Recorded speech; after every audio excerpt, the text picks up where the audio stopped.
यह कहानी पूर्ण रूप से काल्पनिक है और केवल मनोरंजन के उद्देश्य से बनाई गई है। इसमें उपयोग किए गए सभी नाम, पात्र और घटनाएं मेरी अपनी कल्पना पर आधारित हैं। इस कहानी का किसी भी वास्तविक व्यक्ति, घटना या अन्य कहानी से कोई संबंध नहीं है। यदि किसी भी प्रकार की समानता पाई जाती है तो उसे मात्र एक संयोग माना जाए। मैं हूँ आपका भाई दिव्यांशु उपाध्याय और अब शुरू होती है एक नई रहस्यमयी और रोमांच से भरी कहानी। कहानी में अब तक आपने देखा कि आदिशि देव का दूसरा बड़ा शक्ति रूपम मंत्र वह विद्युतांश को हानि पहुंचाने ही वाली थी कि तभी वहां पर यथार्थ के रक्षक योद्धार देव आते हैं और अपनी शक्ति देव अमोघ प्रतिछाया से और अपनी अस्त्रवेद तलवार से उस हमले की लहर को रोक देते हैं और विद्युतांश को बचा लेते हैं। और उसके बाद वह अपने हाथों में शक्तियां इकट्ठा करके अनंत देव की मदद करते हैं, जिससे वह उस शैतान ग्रह पर लगी हुई प्रोटेक्टर सील को फिर से लगा देते हैं।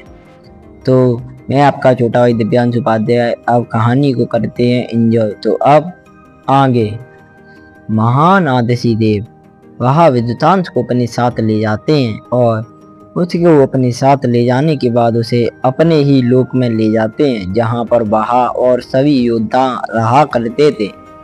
उसके बाद वह विद्युतांश को एक बिस्तर के ऊपर लेटाते हैं और उसका इलाज करने लगते हैं, क्योंकि हर कोई जानता था कि महान आदिशि देव वह एक अच्छे डॉक्टर हैं और वह भले ही एक विनाशक रैंक के योद्धा हैं, लेकिन उसके साथ साथ वह इतने काबिल और खतरनाक डॉक्टर हैं कि उनका मुकाबला करने की हिम्मत प्लूटो पर सिर्फ एक दो ही व्यक्ति हैं, जो भी उनसे सिर्फ मुकाबला करने की कोशिश कर सकते हैं, उन्हें हराने की गारंटी नहीं ले सकते। महान आदिशि देव अपने हाथों में शक्तियां इकट्ठा करते हैं और कुछ जड़ी बूटियों के मिक्सर से विद्युतांश के शरीर के ऊपर बने हुए उन घावों को भरने लगते हैं। इस समय विद्युतांश सूर्यवंशी के ऊपर बने हुए वह घाव वह धीरे धीरे भरने लगते हैं और विद्युतांश का शरीर फिर से हील होने लगता है। देखते ही देखते कुछ समय बीत जाता है और विद्युतांश का शरीर वह पूरी तरीके से पहले जैसा हो जाता है। फिर उसके बाद महान आदिशि देव वहां से चले जाते हैं। फिर वहां पर कुछ समय बीतता है। कुछ समय बाद विद्युतांश वहां पर अपनी आंखें खोलता है और अपनी आंखें खोलकर हड़बड़ाते हुए खड़ा होता है। खड़ा होने के बाद वह चारों तरफ देखता है तो वह देख पा रहा था वह किसी ऐसे कक्ष के अंदर है जहां पर चारों तरफ संगमरमर के सफेद पत्थर ही लगे हुए हैं और वह एक बहुत ज्यादा मुलायम गद्दे के ऊपर सो रहा है। विद्युतांश तुरंत वह नीचे उतरता है और अपने शरीर को छूते हुए कहता है, कहीं मैं मर तो नहीं गया, ये मेरी आत्मा तो नहीं। इतना कहने के बाद वह अपने शरीर को छूने लगता है और चेक करने लगता है। फिर कुछ समय तक कुछ चीज की जांच करने के बाद वह खुद में बड़बड़ाता है और खुद में कहता है, अच्छा है मैं अभी जीवित हूँ, पर ये जगह कौन सी है, ये तो जानी जानी सी लग रही है। इतना कहने के बाद वह चारों तरफ घूमने लगता है। तभी उसके सामने धुंधलाहट छाती है और वहां पर एक व्यक्ति दिखाई देता है। विद्युतांश उस व्यक्ति को देखता है और उस व्यक्ति की तरफ देखते हुए कहता है, आदिशि देव आप? आदिशि देव विद्युतांश को अपने सामने खड़ा हुआ देखते हैं और उनके चेहरे पर एक मुस्कुराहट आ जाती है। फिर इसके बाद वह विद्युतांश की तरफ देखते हैं और विद्युतांश की तरफ देखते हुए कहते हैं, हाँ लड़के में। तभी विद्युतांश उसे वह सब कुछ याद आता है कि वह अल्पा साम्राज्य में रुद्रदेव के साथ लड़ रहा था, उसका महाअस्त्र और आदिशि देव से उसका मुकाबला, उसे सब कुछ याद आता है। तभी विद्युतांश वह आदिशि देव की तरफ देखता है और उनकी तरफ देखते हुए कहता है, वो योद्धा कौन था जिसने आकर मेरी जान बचाई? इतना कहने के बाद वह आदिशि देव की तरफ देखता है और अपनी आंखों को तिरछी करते हुए आदिशि देव की तरफ देखते हुए कहता है, और उसकी शक्तियां कहीं से भी मुझे आपसे कम तो बिल्कुल नहीं लग रही थी, बल्कि मेरे तो यह मानना है कि वह योद्धा आपको भी हराने की शायद ताकत रखे। आदिशि देव वह विद्युतांश सूर्यवंशी की तरफ देखते हैं और उसे देखते हुए उनका मुंह खुला का खुला रह जाता है, क्योंकि पहली ही बार में इतनी अच्छी जांच तो कोई विनाशक ही कर सकता था। तभी वह विद्युतांश की तरफ देखते हैं और उसकी तरफ देखते हुए मन ही मन कहते हैं, यह लड़का वाकई में काबिल तो है। इसने पहली ही नजर में योद्धार देव को पहचान लिया। इतना कह सोचने के बाद आलसी देव वह विद्युतांश की तरफ देखते हैं और उसकी तरफ देखते हुए कहते हैं, यह सब तुम्हारी सोच से बाहर है। सही समय आएगा तो मैं खुद तुम्हें यह सब कुछ बताऊंगा, लेकिन अभी तुम्हें वह जानने की जरूरत नहीं है। तभी विद्युतांश वह आदित्य देव की तरफ देखता है और उनकी तरफ देखते हुए कहता है, तो तभी आदित्य देव वह विद्युतांश की तरफ देखते हैं और उसकी तरफ देखते हुए वह अपने हाथों को हिलाते हैं। अपने हाथों को हिलाने के बाद उनके हाथों में एक बॉक्स दिखने लगता है। वह उस बॉक्स को विद्युतांश को देते हैं और उस बॉक्स को विद्युतांश को देते हुए कहते हैं, ये लो लड़के, यह तुम्हारा इनाम है। इतना कहने के बाद आलसी देव उस बॉक्स को विद्युतांश को दे देते हैं। तभी विद्युतांश वह उस बॉक्स को लेता है और उसे खोलने लगता है। वह विद्युतांश देख पा रहा था उस बॉक्स के अंदर 3 कागज रखे हुए हैं। विद्युतांश वह उन तीनों कागजों को देखता है और उन्हें धीरे धीरे खोलने लगता है। फिर उसके बाद वो वहीं पर बिस्तर पर उस बॉक्स को रख देता है और बिस्तर पर उस बॉक्स को रखने के बाद वहीं पर रखे हुए कागजों में से एक कागज को उतारता है और उसे पढ़ते हुए कहता है, आदिनाथ प्रलय मंत्रा। विद्युतांश की तरह कहते ही विद्युतांश की आंखें चमक जाती हैं और वह कुछ सोचते हुए कहता है, ये तो वही ताकतवर मंत्रा है जिसका प्रहार आपने मुझ पर पहली बार किया था। विद्युतांश की बात को सुनने के बाद आदित्य देव वह विद्युतांश की तरफ देखते हैं और उनके चेहरे पर एक मुस्कुराहट आ जाती है। तभी विद्युतांश वह अड़बड़ाता है और दूसरी मंत्रा को खोलते हुए उसका नाम पढ़ता है, शक्ति रूप महाविनाश मंत्रा। विद्युतांश वह उस मंत्रा के नाम को पढ़कर अड़बड़ा गया था, क्योंकि विद्युतांश ने इन दोनों महान मंत्राओं का प्रहार देखा था। विद्युतांश से शक्ति रूप महाविनाश मंत्रा से तो मरते मरते बचाता। अगर योद्धार देव वहां पर समय पर ना पहुंचते तो शायद अभी तक विद्युतांश सूर्यवंशी की यहाँ पर सिर्फ आत्मा ही आत्मा रही होती। विद्युतांश वह आलसी देव की तरफ देखता है और उनकी तरफ देखते हुए कहता है, धन्यवाद आलसी देव। इतना कहने के बाद वह वहीं पर रखे हुए तीसरे कागज की तरफ देखता है और उसकी तरफ देखते हुए उसकी आंखों में चमक दिखने लगती है, क्योंकि उसे उस कागज से बहुत ज्यादा ताकतवर शक्तियां महसूस हो पा रही थी। तभी विद्युतांश वह उस कागज को उठाता है और उसे खोलते हुए पढ़ता है, सर्वशक्ति देवांतक मंत्रा। इतना कहते हुए विद्युतांश की आंखों में चमक दिखने लगती है। तभी आदित्य देव वह विद्युतांश की तरफ देखते हैं और उसकी तरफ देखते हुए कहते हैं, तो लड़के, कैसा रहा तुम्हारा इनाम। विद्युतांश वह आदित्य देव की तरफ देखता है और उनकी तरफ देखते हुए कहता है, इनाम? ये इनाम है आदित्य देव? आपने तो मुझे 3 और हुक्म के पत्ते दे दिए। अब मेरे पास 2 नहीं बल्कि 5 महान तकनीकें हो गई हैं। इनके प्रहार से तो मैं पूरे के पूरे प्लूटो को तबाह कर दूं। आदित्य जैसे ही विद्युतांश की इस बात को सुनते हैं, वह विद्युतांश की तरफ तिरछी तिरछी नजरों को करते हुए देखते हैं। तभी विद्युतांश वह आदित्य देव की तरफ देखता है और अपने शब्दों पर गौर करते हुए कहता है, मुझे माफ कीजिए, मेरे कहने का वो मतलब नहीं था। इतना कहते हुए वह अपनी बात को एक्सप्लेन कर ही रहा था, तभी आदित्य देव के चेहरे पर एक मुस्कुराहट आती है और वह विद्युतांश की तरफ अपना हाथ बढ़ाते हैं। जैसे ही वह अपना हाथ बढ़ाते हैं, वहां पर एक और बॉक्स और उसका महाअस्त्र वहां दिखने लगता है।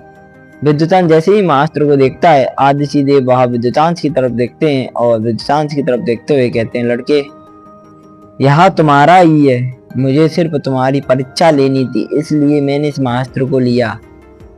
यह महाअस्त्र बहुत ज्यादा ताकतवर है और इसके रहस्यों का तो आज तक किसी को पता नहीं लगा। यह महाअस्त्र एक अद्भुत योद्धा द्वारा बनाया हुआ है। यह मेरे गुरु ने बनाया था मेरे लिए। अब इसे तुम अपने पास रखो। अब यह पूरा हो चुका है तो इसका मतलब साफ है कि यह अब किसी भी दुश्मन से लड़ने के लिए तैयार है और यह किसी भी योद्धा को रोकने की ताकत रखता है। तभी विद्युतांश वह उस महाअस्त्र की तरफ अपने हाथ को बढ़ाता है। विद्युतांश के हाथ बढ़ाते ही वह महाअस्त्र एक रोशनी की तरह ऊपर से नीचे तरफ उस पर सांप जैसी सफेद रोशनी लहराने लगती है और देखते ही देखते वह अपनी जगह से अदृश्य होता है और सीधा विद्युतांश के हाथों में दिखने लगता है। तभी विद्युतांश की नजर उस लाल कलर के बॉक्स पर जाती है जो कि आदिशि देव ने उसे पहले दिया था। उसके बाद वह उन तीनों प्राचीन मंत्राओं को उस बॉक्स में रखता है और उसे अपनी अंगूठी में रख लेता है। उसके बाद वह दूसरे बॉक्स को देखता है जो उसे अभी अभी आदिशि देव ने दिया है। तभी विद्युतांश वह उस बॉक्स को देखता है जो कि सोने की तरह चमकते हुआ दिख रहा था। विद्युतांश उस बॉक्स को खोलता है तो उस बॉक्स के अंदर विद्युतांश को 3 चीजें दिखाई देती हैं। विद्युतांश उन दोनों चीजों पर ज्यादा गौर नहीं करता। विद्युतांश की नजर वहीं पर रखे हुए एक और कागज पर जाती है। विद्युतांश को उस कागज से इतनी ज्यादा खतरनाक शक्तियां महसूस हो रही थी जैसे कि उसे वह उन तीनों मंत्राओं से भी नहीं हो रही थी, जबकि वह तीनों मंत्रा बहुत ज्यादा नहीं, बहुत बहुत बहुत बहुत ज्यादा ताकतवर मंत्राएं थी। उनसे भी 10 गुना ज्यादा शक्तियों का मतलब तो साफ था कि यहाँ जो मंत्र आदिशि देव ने उसे दी है वह बहुत ज्यादा ताकतवर मंत्र है। तभी विद्युतांश वह उस मंत्रा को लेता है और उसे खोलता है। विद्युतांश जैसे ही उस मंत्रा को खोलता है विद्युतांश की आंखों के आगे सफेद और सुनहरी रोशनी दिखने लगती है जिससे विद्युतांश के सिर में दर्द होता है और विद्युतांश की नाक से खून निकलने लगता है। तभी आदिशि देव वह विद्युतांश को संभालते हैं और उसे संभालते हुए कहते हैं, लड़के, यह मंत्रा महान अद्वैत यानी मेरे गुरु ने बनाई है। इस मंत्रा का इस्तेमाल कोई योद्धा तभी कर सकता है जब वह विनाशक रैंक पर पहुंच सके, और तुम अभी अर्ध विनाशक रैंक के योद्धा हो तो तुम इसका नाम तक नहीं पढ़ सकते। इतना कहने के बाद विद्युतांश वह उस मंत्रा की तरफ देखता है जिससे उसे बहुत ज्यादा ताकतवर शक्तियां आ रही थी। तभी विद्युतांश वह उस मंत्रा की तरफ देखता है और खुद में बड़बड़ाते हुए कहता है, इस समय मेरे पास 2 मंत्राएं हैं जिनका रहस्य अभी भी मैं सुलझा नहीं पाया हूँ। उनमें से एक मंत्रा तो उसे उसके पूर्वज ने उसी के महल यानी सूर्यवंशी साम्राज्य में दी थी और दूसरी मंत्रा उसे इस समय आदिशि देव ने दी थी। उसके पास हालांकि बहुत सारी मंत्राएं थी जो कि उसे कभी किसी समय पर ब्रह्माधिपति रैंक के योद्धा यानी कि नित्य देवता ने दी थी, जिसे उसे अग्नियों को काबू करने के लिए कहा था। लेकिन विद्युतांश इतना काबिल नहीं हुआ था कि वह सबसे ताकतवर अग्नियों को काबू कर सके। तब विद्युतांश वह उस मंत्रा की तरफ देखता है और सोचते हुए कहता है, मुझे जल्द से जल्द विनाशक रैंक हासिल करनी होगी ताकि मैं अपने दुश्मनों से लड़ सकूं। इतना कहने के बाद वह उन तीनों मंत्राओं को रखता है। फिर जैसे कि उसे कुछ याद आता है और वह हड़बड़ाते हुए आदिशि देव से कहता है, अरे नहीं, मेरी नीरजा, मेरा सूर्यवंशी साम्राज्य। जितना कहते हुए वहां हड़बड़ाने लगता है। तभी आदिशि देव वहां विद्युतांश की तरफ देखते हैं और उसके कंधे पर हाथ रखते हुए कहते हैं, ये मेरा बनाया हुआ आदिशि महालोक है। इसमें समय शून्य की बराबर चलता है। इसका मतलब साफ है, वहां से तुम्हें यहाँ पर आए हुए सिर्फ 10 मिनट हुए हैं। विद्युतांश जैसे ही उनकी इस बात को सुनता है उसके चेहरे पर एक मुस्कुराहट आती है और उसके पैर जो कि लड़खड़ाते हुए हड़बड़ाते हुए सामने की तरफ भज रहे थे वह तुरंत रुक जाते हैं। फिर विद्युतांश वह आदिशि देव की तरफ देखते हुए कहता है, तो क्या यहाँ पर मैं जितनी समय रुकूंगा उतनी समय वहां पर नहीं समारे जाएंगे? आदिशि देव विद्युतांश की तरफ देखते हैं और उसकी तरफ देखते हुए कहते हैं, यहाँ पर समय बाहर की दुनिया से 100 गुना कम रफ्तार में चलता है। विद्युतांश सूर्यवंशी जैसे ही उनकी इस बात को सुनता है उसके चेहरे पर एक ऐसी मुस्कुराहट आती है मानो कि इसमें चालाकी साफ दिखाई दे रही थी। तभी विद्युतांश वहां आदिशि देव की तरफ देखता है और उनकी तरफ देखते हुए अपने हाथ से अपने सिर को खुजाता है और फिर उनकी तरफ देखता है और थोड़ा अड़बड़ाते हुए कहता है, वो मैं ये मतलब वो मैं ये वो ये मतलब वह अड़बड़ाने लगता है। तभी आदिशि वह विद्युतांश की तरफ देखते हैं और उसकी तरफ देखते हुए कहते हैं, जो कुछ कहना है साफ साफ कहो। इतना कहते हुए आदिशि देव उनकी आंखें सिकुड़ गई थी और वह शक भरी नजरों से विद्युतांश सूर्यवंशी को देख रहे थे। वह विद्युतांश के बारे में इतना तो जान ही चुके थे कि विद्युतांश भले ही एक जाबाज योद्धा है लेकिन विद्युतांश लालची किस्म का योद्धा भी है। वह शक्तियों को पाने के लिए किसी भी कगार तक जा सकता है। तभी आदिशि देव की इस बात को सुनने के बाद विद्युतांत वह आदिशि देव की तरफ देखता है और एक लंबी और गहरी सांस लेने के बाद वह उनकी तरफ देखता है और जल्दी जल्दी में कहता है, मैं ये बोल रहा था कि क्या मैं यहाँ पर कुछ समय के लिए ट्रेनिंग कर सकता हूँ। विद्युतांत जैसे ही इस बात को कहता है आदिशि देव वह विद्युतांत को देखने लगते हैं। तभी विद्युतांत वह खुद में बड़बड़ाने लगता है। तभी उसका पहला जुड़वा भाई वह विद्युतांत की तरफ देखता है और अंदर से ही उसकी तरफ देखते हुए कहता है, यहाँ आदिशि महालोक है, यहाँ पर शक्तियों की तादाद बहुत ज्यादा है। यहाँ पर अगर तुम ट्रेनिंग करोगे तो शायद तुम्हारी रैंक जल्द से जल्द बढ़ जाए और तुम एक अर्ध विनाशक से विनाशक रैंक के योद्धा बन सको। विद्युतांत उसकी इस बात को सुनता है और अपने सिर को हाँ में लाता है। तभी उसके सामने खड़े हुए महान आदिशि देव वह विद्युतांत की तरफ देखते हैं और उसकी तरफ देखते हुए कहते हैं, तो लड़के, तुमने यहाँ मन बना ही लिया कि तुम यहाँ पर रुकोगे, चलो अच्छा ही है।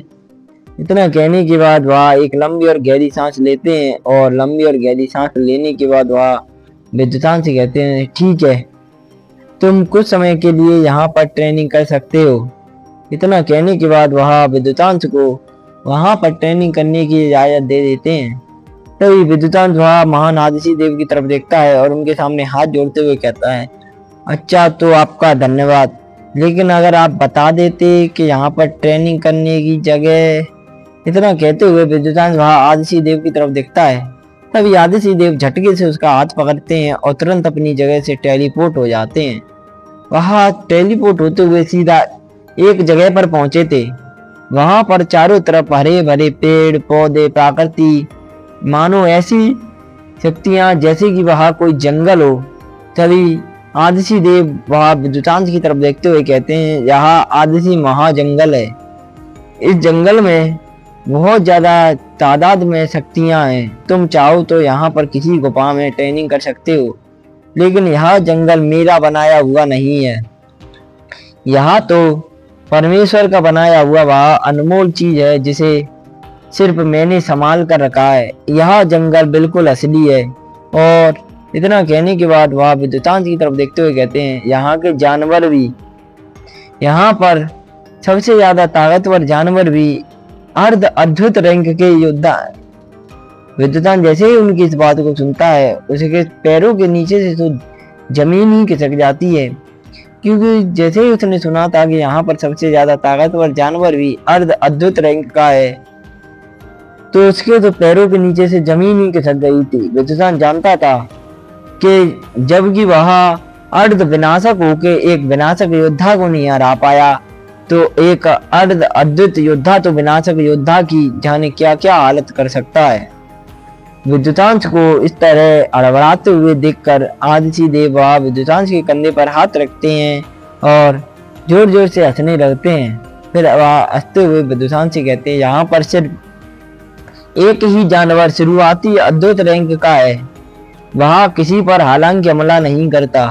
वह हमारे अनंत देव का वफादार है, लेकिन वह जानवर यहाँ से बहुत ज्यादा दूर एक और सुनहरी गुफा के अंदर रहता है। जब तक तुम बहुत ज्यादा अंदर और गहराई में नहीं जाओगे तब तक वह जानवर तुम पर हमला नहीं करेगा। विद्युतांश जैसे ही उनकी इस बात को सुनता है उसके चेहरे पर मुस्कुराहट आ जाती है और वह मुस्कुराते हुए अनंत देव की तरफ देखता है, आदिशि देव की तरफ देखता है और आदिशि देव की तरफ देखते हुए कहता है, धन्यवाद। इतना कहने के बाद विद्युतांश वहां आगे बढ़ने लगता है और सीधा वहीं पर जाकर एक गुफा के अंदर बैठ जाता है। विद्युतांश को उस गुफा के अंदर जाता हुआ देखकर आदिशि देव वहां विद्युतांश की तरफ देखते हैं और उसकी तरफ देखते हुए कहते हैं, लड़के, तुम पर ही इस पूरे प्लूटो का भविष्य टिका हुआ है। अगर तुम अद्भुत जल्द से जल्द नहीं बने तो वह आजाद हो जाएगा।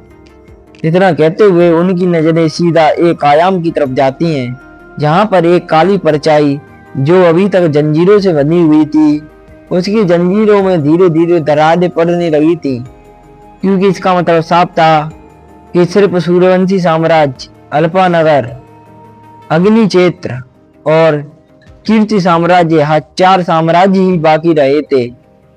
और साफ साफ बात थी कि 16 में से 4 साम्राज्य का मतलब 12 साम्राज्यों पर इस समय शैतानी ताकतों का कब्जा था। अगर 4 साम्राज्यों और उनके हाथ लगते तो वह फिर आजाद हो जाता।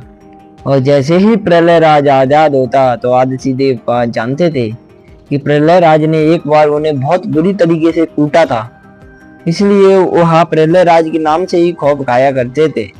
फिर आदित्य देव कोई मामूली योद्धा तो थे नहीं, इसलिए वह अपने खौफ को काबू में करते हैं और एक लंबी और गहरी सांस लेते हुए सामने की तरफ देखने लगते हैं। सामने देख रहे थे कि एक जवान लड़का जिसकी उम्र 25 साल की है, वह इस समय एक गुफा के अंदर चला गया है और वहां पर एक चट्टान पर जा बैठा है। उसके बाद वह लड़का, जो कोई और नहीं बल्कि अपना हीरो विद्युतांशु सूर्यवंशी था, वह अपने हाथों को आगे करता है और उसके हाथों में एक बॉक्स दिखने लगता है। तभी विद्युतांशु वह उस बॉक्स से अंदर से उस सील को निकालता है और उस सील का नाम पढ़ते हुए कहता है, आदिनाथ मंत्रा। इतना कहने के बाद वह उस सील को खोलता है और उसे पढ़ने लगता है। विद्युतांशु देख पा रहा था कि उसे पढ़ने के लिए विद्युतांशु को अपनी बहुत ज्यादा शक्तियों का इस्तेमाल करना पड़ रहा था। तभी विद्युतांशु वह अपनी पूरी शक्तियों का इस्तेमाल करता है और उस सील को पढ़ने लगता है। देखते ही देखते वह सील वह जगमगाने लगती है और उस सील के अंदर एक लिखावट लिखी आती है, आदिनाथ मंत्रा। यह मंत्रा कोई भी व्यक्ति सिर्फ एक बार सीख सकता है। अगर वह व्यक्ति इस मंत्रा को एक बार में नहीं सीख पाया तो यह मंत्रा खत्म हो जाएगी। इतना कहते हुए वह मंत्रा जगमगाने लगती है और वह धुएं की गगार में बदलकर राख में बदल जाती है। विद्युतांशु वह हड़बड़ाता है और उस राख को देखते हुए कहता है, ये क्या हुआ, यहाँ पर ये राख कैसे? इतना कहने के बाद वह आदिनाथ मंत्रा की तरफ देखता है। तभी विद्युतांशु देखता है कि उस राख के अंदर से सफेद कलर का धुआं हवा में उड़ता जा रहा है और वहां पर कुछ शब्द लिखे आ रहे हैं। विद्युतांशु उन शब्दों की तरफ देखता है और उन्हें पढ़ते हुए कहता है, आदिनाथ प्रलय मंत्रा। यह कोई साधारण मंत्रा नहीं है, यह एक ऐसी भव्य शक्ति है जिसे जागृत करने की हिम्मत सिर्फ वही करता है जो विनाश को स्वीकार कर चुका हो। जैसे ही धारक इस मंत्रा का उच्चारण करता है, उसके पीछे एक रहस्यमयी आभा प्रकट होती है और वह आभा धीरे धीरे अपने आसपास की सारी शक्तियों को खींचने लगती है, जहां तक कि वहां की ऊर्जा, प्रकाश, वातावरण और सब कुछ शक्तियों को खींच लेती है जो कि सजीव और निर्जीव हो। और वह सब कुछ उस आभा के सामने आने लगता है। कुछ ही पलों में वह सभी शक्तियां उस आभा के शरीर के अंदर जाती हैं और वह आभा एक छोटे चमकते हुए गोले का रूप ले लेती है और फिर अचानक वह आभा अपनी जगह से गायब होती है और सीधा धारक के शरीर के अंदर प्रवेश कर जाती है। विद्युतांशु जैसे ही उसकी इस बात को सुनता है, वह हड़बड़ा जाता है और हड़बड़ाते हुए कहता है, अरे तेरी के, इसीलिए आदित्य देव ने इस आभा का मुझ पर प्रहार किया था। वो तो अच्छा है मेरे पास सुदर्शन चक्र था, वरना बेटे विद्युतांशु तेरी मौत तो पक्की ही पक्की थी। तेरी निर्या तो बिना ब्याह ही विधवा हो जाती। इतना कहते हुए वह उस आभा की तरफ देखने लगता है। तभी विद्युतांशु वहां पर देखता है तो वह देख पा रहा था कि वहां पर कुछ प्राचीन मुद्राएं हैं। विद्युतांशु उन प्राचीन मुद्राओं को देखता है और अपने हाथों से बनाने लगता है। विद्युतांशु उन मंत्राओं को और उन मुद्राओं को बड़े ध्यान से देखता है और उन्हें बनाने लगता है। विद्युतांशु उस मंत्रा के उन मुद्राओं को बनाता है, लेकिन वह असफल हो जाता है। उसके असफल होते ही वह सभी वहां से गायब हो जाते हैं और इस समय वह पूरा जंगल जो आदित्य महावन था वहां सुनसान हो जाता है और वहां पर सिर्फ एक लड़का जो कि गुफा के अंदर बैठा हुआ अपने हाथों से मुद्राएं बदलता चला जा रहा था, वहां सिर्फ वहां पर बैठा था।